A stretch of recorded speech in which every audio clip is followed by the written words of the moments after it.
Concord Players are putting on a production of She Kills Monsters in Concord, Massachusetts, running from November 7th through the 22nd. She Kills Monsters is a play about a woman coming to terms with tragedy through 2nd edition D&D. It'll tug at your heartstrings and be rad as the nine hells. For more information and to purchase tickets, check out their website at concordplayers.org.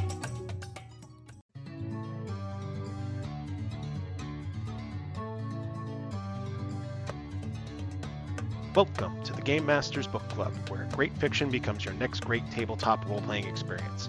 This week, George Krubski, Marshall Smith, and Eric Driks return to duty to take us through basic training on Cheney and Jonathan P. Brazee's Sentenced to War, the 15-book sci-fi military series featuring an unwilling recruit, an unknown alien enemy, AI battle buddies, genetically augmented soldiers, and a very pro-military agenda. All right, recruits, let's fall in and get into the conversation. Okay, welcome to the Game Masters Book Club, everybody. My name is Eric Jackson, and I'm the host. And today we are going to be talking about Sentenced to War by Jonathan Brazee and Cheney. Really fantastic military science fiction book. And we have some really fantastic game masters that are going to be with us today. We are going to be talking to all three of them. And today we're going to be asking our game masters about, have they ever used a military style game in their tabletop experience? And we're going to start with George Krubski. George, tell us a little something about yourself and tell us about how you used military in your TTRPG. Hey, my name's George Krubski. I've been gaming for many decades. I've done a lot of sci-fi, a lot of pulp stuff, a fair amount of superheroes. In my experience, I have not run a military style game. I feel like you're adding a special degree of challenge with that. I feel like most of the time when we role play, it's for independence and freedom and making the crazy choice, which a military campaign runs counter to. I have participated in a few, I guess, quasi-military or at least organized campaigns, primarily through Star Trek. One of the earliest games that I played in, my cousin ran a Star Trek game, and he got around the hierarchy of things by, in virtually every crisis, the captain was rendered unconscious almost immediately. So then the bridge crew just did whatever they wanted. Like it became a recurring joke that the captain just had a bed in sickbay, ready for any crisis. So we did everything we could to avoid the militariness of the military nature of the campaign. That is one way to handle military. Marshall, would you like to go next and introduce yourself and tell us about how you use military in your tabletop role-playing games? Sure. So my name is Marshall Smith. I've been gaming since Redbox D&D, and I have a couple of writing credits and playtest credits throughout the RPG industry. One of them in particular was I did a lot of playtesting for the Spycraft RPG and have run a lot of the Spycraft RPG, which is an espionage game. So it's not quite military, but it is very similar in that there is an overarching organization and there is a command structure. So I solved a lot of the standard problems with it, both in that your superiors, whereas they may have near infinite resources, are not necessarily willing to just give you near infinite resources. You have to bargain for them, or you have them as a resource on your character sheet that, a limited resource you can tap into. And the officers in charge of your unit, whereas, yes, they can give you orders, that's part of what they do as team lead, but also the counterbalance to that is that they're the ones that then have to report up to the superiors and explain everything that happened and everything that went wrong on the mission. So it's not as simple as putting one person in charge. Great. Eric, care to wrap it up for us and tell us about yourself and about how you'd use military in your campaign? Sure. My name is Eric Driks. I'm from the Philadelphia area, longtime gamer. Thank you for having me on here. And I've run a military style campaigns a couple times.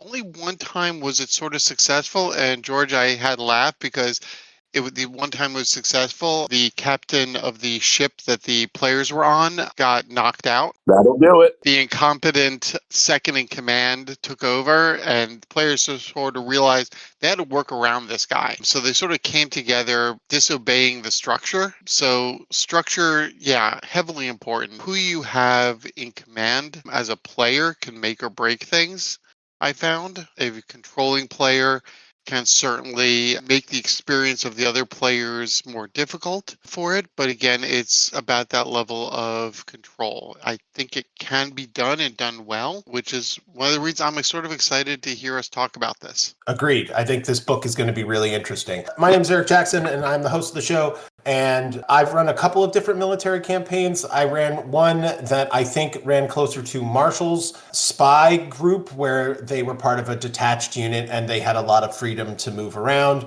but they were also far away from the main units, so they very frequently didn't have access to the materials. So I didn't have to mechanicalize why they had access to things or not. The more recent campaign that I'm in right now involves the military, but everyone is involved from a different branch of the military or government. And so there's very often a question as to who is the ranking officer at that time. Nice. And so given that, there's some opportunity to give the spotlight to different people at different times in different types of situations. And I think as long as everyone was pretty evenly ranked, that is a good way to get around the commander tells everybody what to do problem. Side note, I actually played one of those military campaigns with a friend of mine, and immediately after we played that game, he literally joined the military. Oh my God. So I don't know if I did a bad job or a really good job of running a military campaign. So now it's my time to tell everybody what this book is about and why we read it. Sentenced to War is a military science fiction series of 15 books featuring Rev Pelletier, a young man convicted on a minor traffic violation and given the choice of hard labor or serving in a war against Earth's enemies, the Centaurs, who are mighty and mysterious, but not unstoppable. The first book in the series sets the rules of engagements and introduces AI, genetic augmentations, and the culture of the Perseus Union Marine Corps. Respect the fallen. Anybody have anything to add? Yeah, I think that was a great cover and a lot of notions of found family. That Always a good thing that happens in military sci-fi. George Marshall, anything to add? I will say that the book read very much like an advertisement to join the Marines. There was definitely a lot of love for the Corps in there, which I've known a number of Marines in my life, and that all felt very on brand. Let's start off with Marshall. When we start talking about mechanics, we're going to go into this and we're going to systematize or figure out a way to make this military science fiction book to evoke what happened in Sentenced to War. What system, Marshall, do you think is the best? What system do you think is going to work the best? Well, for my personal use, I would fall back on Spycraft, which I mentioned earlier. It is a D20 system, in my personal opinion, the best iteration of D20. It has a lot of rules for the kind of modern combat that we see in the book. It also happens to be high octane espionage, so it includes rules for things like psychic abilities and whatnot that could handle the augments really well without stretching the system in any way. Excellent. Eric, do you want to talk about your choice next? I understand you're bringing us a classic. Yeah, they're going to be maybe a couple considered classics, but I was looking when I thought about the game systems, I thought about we need rules for engagement in modern combat. We need high tech. We need a good listing of weapons, because weapons and what equipment they carried was in the story. Their armor, the ships and gear was all sort of like integrated into the environment. So first series game system was looking at Traveler.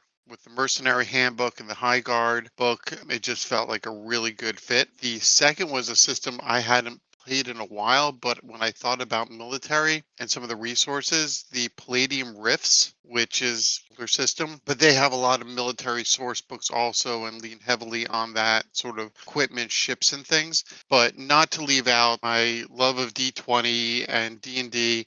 It's the Esper Genesis 5th edition. Has a little bit of that supernatural to it, but it is Accord D&D and easily playable for a lot of people. George, would you like to give us your recommendations for Sentenced to War? Sure. I would probably go with Fantasy Flight Games' relatively recent Star Wars RPG. The game has 3 strains.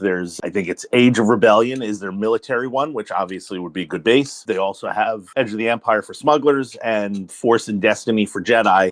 Mirroring what Marshall said, I think the fact that you've got Jedi and aliens in the rules for Jedi and aliens can accommodate a lot of the crazier stuff in the campaign setting. So I would start with the foundation of Star Wars Age of Rebellion and layer other stuff in. Those are all great choices. One of the games that I thought would be interesting to pair with this is Stars Without Number. Like all the background stuff, you'd completely have to throw out. It takes place much further in the future. There's been a couple of destructions of the Earth. This is definitely a post-apocalyptic game. But I like the mechanics on this because Stars Without Number is part of that old school revolution with the potential to like roll up random characters, in that it's not so much of a build in that way, which I thought would fit well with like the genetic lottery that they talk about when they assign the Marines their augments. That was a first click. And then secondly, they only have 4 classes in their class system, which is Psychic, Expert, Warrior, and Adventurer, the last of which is just a mix of the first 3. Definitely what I suspect Rev will be in the future,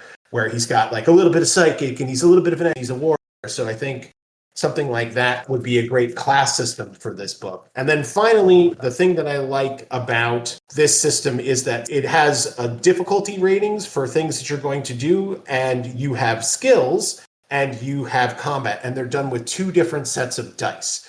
If you're doing skill checks, you're checking against a number that's like 1 to 10 or something along those lines. With 2d6, or I think it's 1 to 20, and you add in your skill point. So the 2d6 makes skill rolls way more dependable, whereas the combat is rolled with a single d20. So the combat tends to be swingier and more based on luck and the chaos of battle. So it gives that feeling, whereas your technical expertise or the things you're really good at really just happen.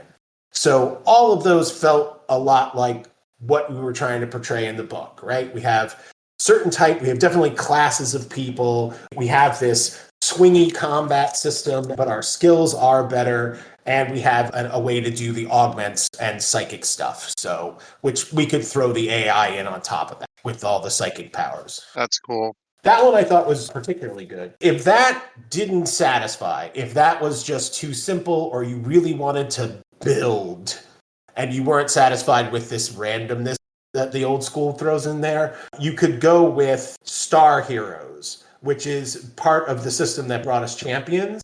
This way you could detail out every stat and effect, as well as deeply define the centaurs. If you like number crunching, which the number crunching might be a bit much for beginners, but if you want real control and crunch in your military game, this system can handle anything throw at it. So my secondary recommendation would be the Star Hero system. I find it fascinating that none of us went for one of the classic military RPGs of Twilight 2000 from GDW. Yeah, no. It's not one I've ever played, so I'm not super familiar with it.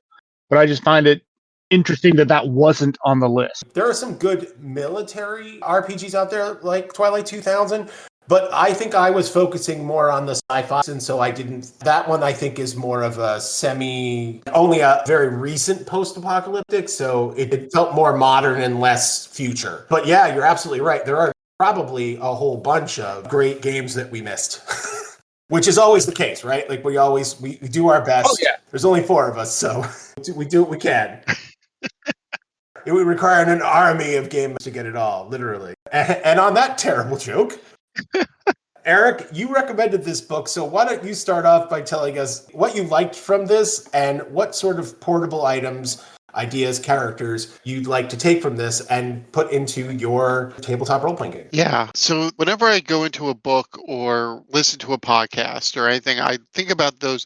What are the things I want to take to make me a better GM? What are those things that I can do? In this book, almost like in a Isekai fantasy where a character goes into a different world, there's all these different languages used. And it really struck home to me that language is such a great tool that I don't use enough as a GM in terms of their little lines and statements. Like you said, respect to the fallen is a line that gets uttered, unfortunately, multiple times in the book, but it's how language is used. So terminology, special words, abbreviations. I keep coming back, remembering that scene from Good Morning Vietnam where Robin Williams is going through all the abbreviations, but that is part of military language to set the environment. I would really leverage their stylistically. I would take language and really think about how I use language when our players go into a different environment and to help set that city. If this city is different across the country, they're going to name things differently, and to really use that, leverage that to create a good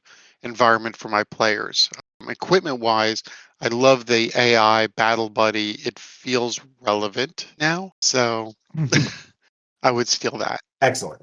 George, how would you like to follow that up? One of the things that I thought was interesting about it was the general concept of the augments and how they've got a couple different classes of augmentation, and everyone gets their own specified to their role, which in any game I think is a sci-fi fantasy game is an interesting way to sort of set the players apart from the common folk. There winds up being an in-story reason for why a first-level character is significantly better and different than a zero-level character. I could even see it in a version of it in a fantasy game where the warriors bathe, a zero-level fighter bathes in something and becomes, even though he's low-level, he's a legendary warrior because he's been augmented by the blood of the past. And wizards, of course, much easier with spells. Actually, as I mentioned at the beginning of this, I started reading Fourth Wing, and one of the things that happens in Fourth Wing is when they become dragon riders. The dragons breathe fire on their potential riders. It doesn't burn them, but it marks them with a mystical force. That's an excellent,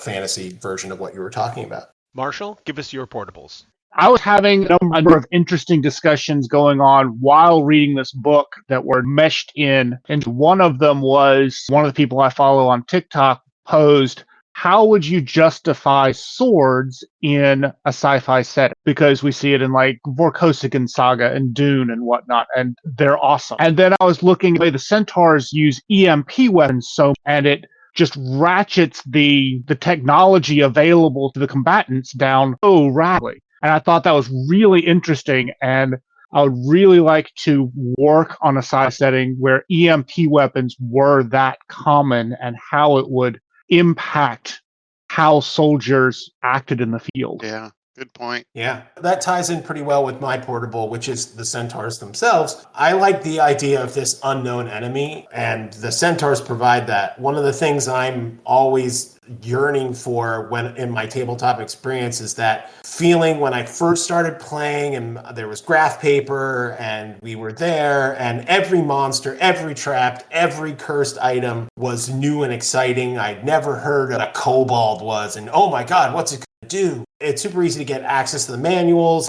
I've acquired A large amount of lore over my time, so it becomes more and more difficult for me to have that potential blank slate villain, right? So one of the things I liked about the book, and one of the things I'd like to bring into my campaign, is the idea that we could have a type of villain, a bad guy, who we really didn't understand too much about them, and we could discover it as the campaign went through.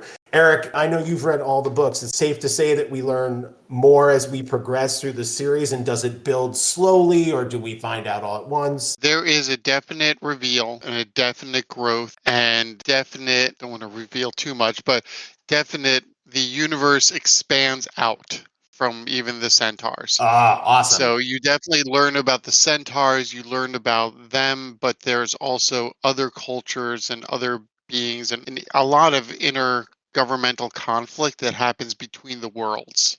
So there we go. So even more unknown enemies. This is great. It's like just a plethora of continuing upward unknown enemies. That's fantastic. Yes. It's the shark in Jaws, right? Yep. You don't get so much of it, and that makes it scarier. That's what I definitely liked about that. Anyone have any other ports we haven't discussed that you want to throw in? I'm just going to say that the Battle Buddy was an awesome concept. I have no idea how I would incorporate it into an RPG, but it was such a fun thing and such an obvious thing to give to soldiers in the future. Do you think it would be cool if you had two players If you have someone playing the battle buddy, the AI, and playing the person, I think you need the right players, but that could be really fun. Yeah, that could be interesting.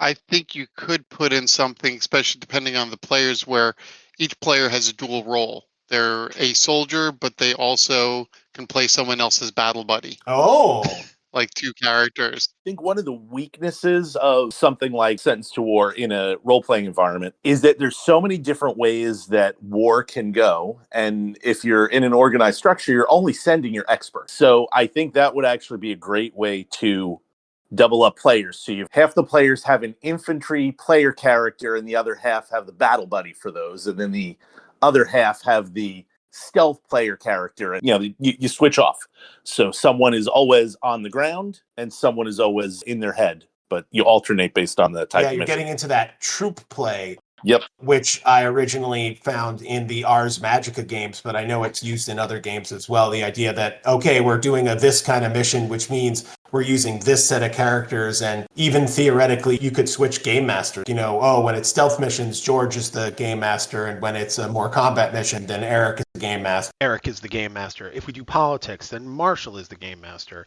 And in each situation, we switch out who is the lead officer and who are the subordinate officers. One of the things that we never see, we don't really see in this book at least, any major battles. We see them from the edge, but you're never in it.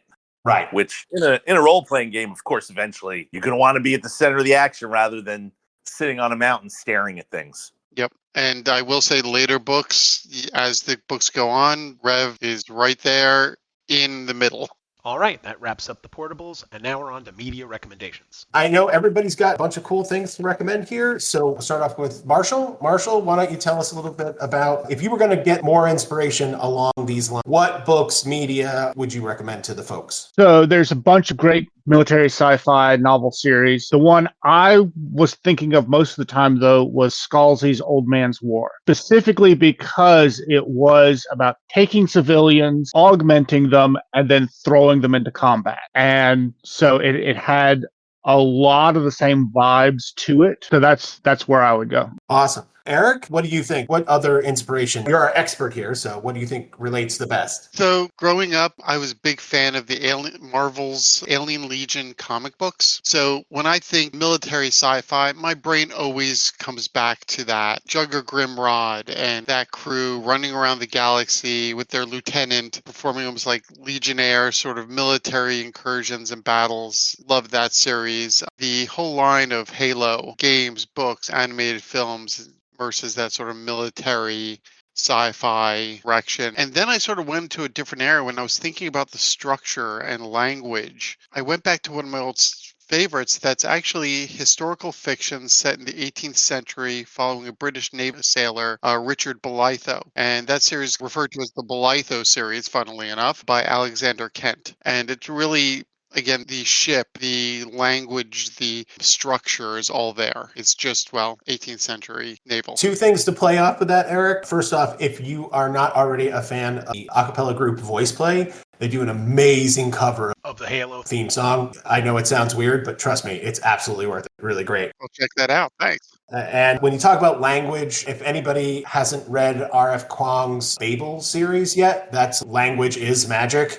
Chef's kiss. So that's going a little further afield, the setting the tone to making it an actual plot device. And since I've stolen the momentum here, I'll just keep going. The first thing that I thought of when I was looking at this was The Deed of Paxenarian by Elizabeth Moon. Like Sentence to War, it's written as one long story. The writer, Elizabeth Moon, is a retired Marine, so her use of the language of war is very clear and direct. It is a fantasy novel. It is set in a Tolkien fanfic-ish world. If the Fourth Age happened, but the elves just went to a different continent instead of go away, is sort of what's happening there. So Tolkien fans rejoice. Paxenarian is a raw recruit who is molded into a hero through her service in a military company. This is one of my personal favorite books of all time.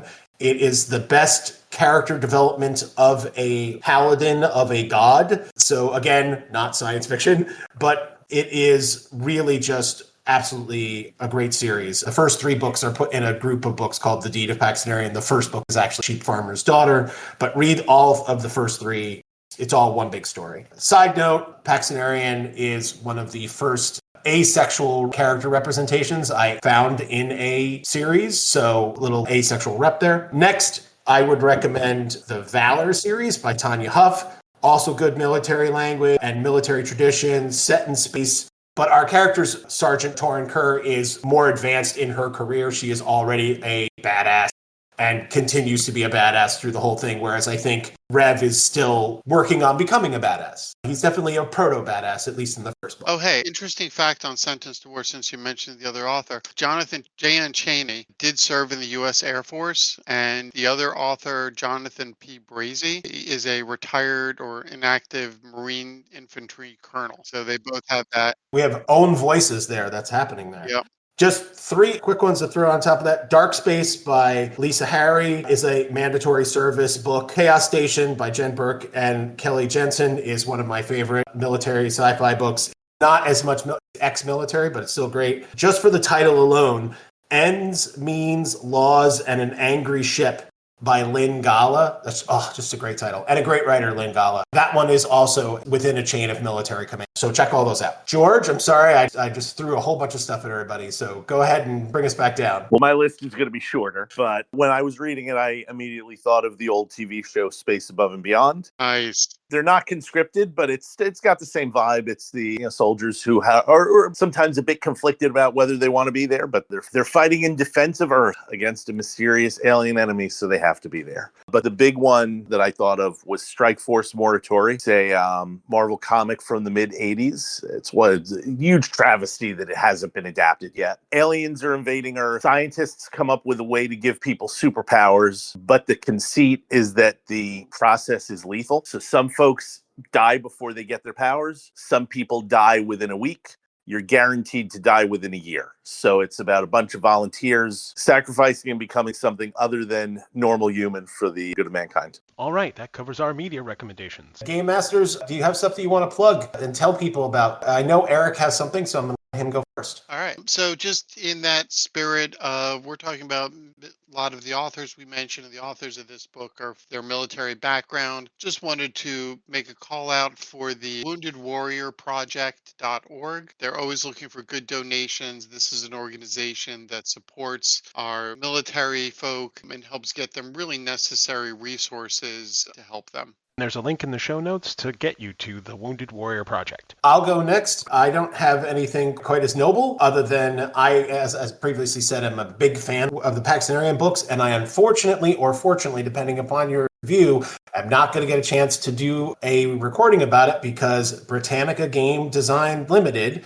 makers of Chivalry and Sorcery, the classic game from the 1970s. It's currently on its 5th edition. They just recently finished a backer kit making an RPG called The World of Paxtonarian. As a fan, I backed it on backer kit, but I have no doubt it will eventually make its way to game stores everywhere. So keep an eye out for this series so that you can play in the world of Paxtonarian. George? I don't have anything new, so I'll just plug what I always do. I work on the Firefly board game. Maybe relevant because this year's the 20th anniversary of the Serenity movie. No!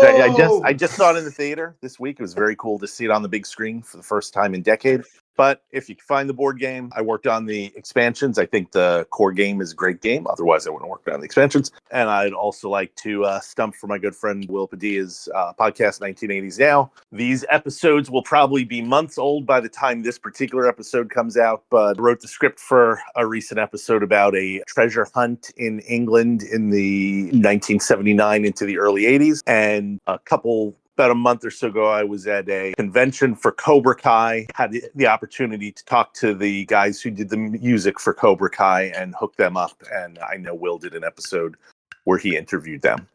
So I think those will be long out by the time this episode comes out, but hopefully they're still good. Guys, thanks so much for being on here. And anybody have any last minute things to throw in? Just thanks for having us. This is a blast to do. All right, recruits, at ease. That's our discussion of Sentenced to War, the first book in the 15-book series by Cheney and Jonathan P. Brazee. You can find a complete transcript of today's discussion, as well as links to all of our podcasts at k-squareproductions.com/GMBC. You can learn about upcoming episodes on our social media on Blue Sky at gmbookclub.bluesky.social, on Facebook at Game Masters Book Club, on Mastodon at Game Masters Book Club, and on Instagram at Game Masters Book Club. If you've enjoyed the show, please like, subscribe, and comment on our episodes in your chosen podcasting space, and be sure to share those episodes with your gaming community. Thank you so much for listening. You've been listening to the Game Masters Book Club, brought to you by me, Eric Jackson, and K-Square Productions. A 21-gun salute for our Game Masters Eric Driks, George Krubski, and Marshall Smith. Look for them to return in January 2026 when they discuss The Goblin Emperor by Catherine Addison. Continued praise and thanks to John Corbett for the podcast artwork and Otis Galloway for our music. Re-enlist with the Game Masters Book Club in 2 weeks when we venture into The Sundered Realms by Casey Blair. Later, gamers, and to paraphrase the great Terry Pratchett, always try to be the place where the falling angel meets the rising ape.